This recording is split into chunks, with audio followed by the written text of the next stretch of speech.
Leigh, thank you very much for joining us today. We are in London for the World Nuclear Symposium, and you're meeting with a lot of investors and a lot of utilities. And I'm curious, especially with regard to utilities, how are those meetings going and what sort of questions are they asking?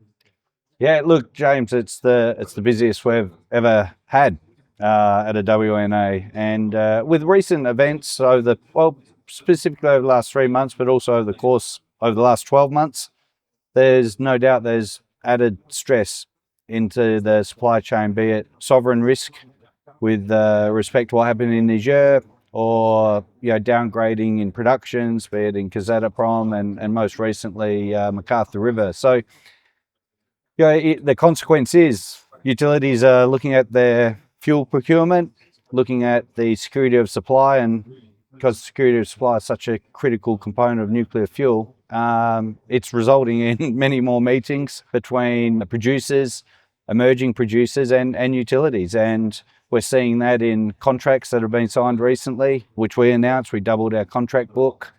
They're currently with all US utilities, but our negotiations cover the US, Europe, Asia, and the Middle East. So it's certainly taking up a lot more of NexGen's time than what it did, say, the same time last year at this conference. And I'm glad you brought up the contracts because, as you mentioned, in the last 6 months, you've signed contracts totaling over £10 million with US utilities. And the way you structure these contracts is different than what we've seen in the past. Maybe you can just speak to that and how that benefits NexGen. Yeah, that's true. The market's it's evolving. I wouldn't say it's changing. It's evolving though, and what that is reflecting is the demand and the supply. That's the factors that are affecting those two components playing out. With respect to us, we have really, our contract position reflects the low economic cost and technical certainty around our mine. It's got a very, very high confidence around production levels in certain years. And so what we have done is seen a reduction in the length of the contracts that we've entered into from what had been done in the past, and also new pricing mechanisms that have floors, ceilings, but also completely at spot, and then no floor, very high ceilings. And look, there's not one contract that suits all mines, and there's not one contract that suits all utilities, and it's about understanding the unique characteristics of the mine and with the requirements of the utility. And what we provide at NexGen is high flexibility, but with very high confidence of delivery. And that is reflecting in the contracts evolving to reflect those circumstances. So to be a part of that movement, which is ultimately at the betterment of both the producer but also the utility, is very exciting. And I think you'll continue to see that evolve over the next 12 months and beyond. And you mentioned that the contracts you've signed thus far are with US utilities, but you're also speaking with European and Asian utilities. Yep. Why have you only had contracts with US utilities? Why haven't we seen other? Yeah, it hasn't been any type of focus. It's probably just been that those ones have materialized before the others. We're at very advanced stages with utilities in the US, even with some that we have signed contracts with in terms of follow-up contracts. Negotiations with Asian utilities have been over a broader period because that's very relationship based. But I would say we're coming to the end of and we'll have a offtake with utilities in Asia probably before the next conference in 12 months from now, probably even perhaps earlier than that. Our contract position, we're currently at £10 million over the first 5 years. We have a break-even volume of about £3.5 million at NexGen. So we are almost at beyond a break-even stage over the first 3 years. And the next contract, I think, will take us over that break-even stage or level for the first 5 to 10 years of production. And so we've got many more pounds to then offtake but we've crossed that minimum threshold, which gives investors and everyone a lot of certainty. And that's what we're about, providing certainty. And why don't we talk about project financing now? You have had expressions of interest from many banks totaling $1.6 billion. So you have a lot of options available. Maybe you can just talk about some of the options and how you might proceed when it comes to financing. Yeah, the capital cost of the project is $1.5 billion US as per August 2024. And we've had expressions of interest of debt of $1.6 billion US. That basically means you're only ever going to take maximum debt's probably roughly 2/3 of the capex. So we're talking about $1 billion. That's been led, the biggest, that's with multiple lenders, but the biggest lender is an agency that's supportive of nuclear energy and development of projects in our region. And they're on, they're on really good terms.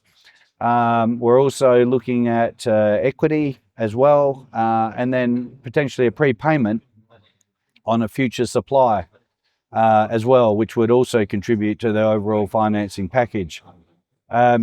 Look, given the incredible economics of the project, it's not like the quantum's not the challenge. It's about getting the right structure relevant for our mine and the timeline to production and the amount of production that we're looking to deliver.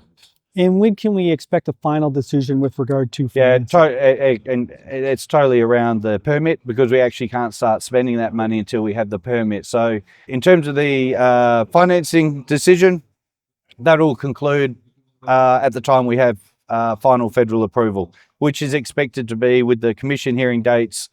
It's the first one 77 days away, and then the following one on February the 9th, 2026. We would expect federal approval within 60 days following that, as it's legislated. And so you'll see a conclusion of that financing package at or around Q2 2026. And so once you get that final decision in Q2 of 2026, of course, you're going to make a decision on the financing, but what else can we expect in terms of the timeline associated with that decision as you move toward construction? Yeah, you'll see more offtakes. You'll also see the drilling at PCE, which is going incredible. Only 3.5 kilometers from Arrow, which is the world's best. We could be having a challenger to the world's best in PCE. It's looking fantastic. And so, exploration results, offtakes, the team's building. We're getting prepared to build. And you also see permitting.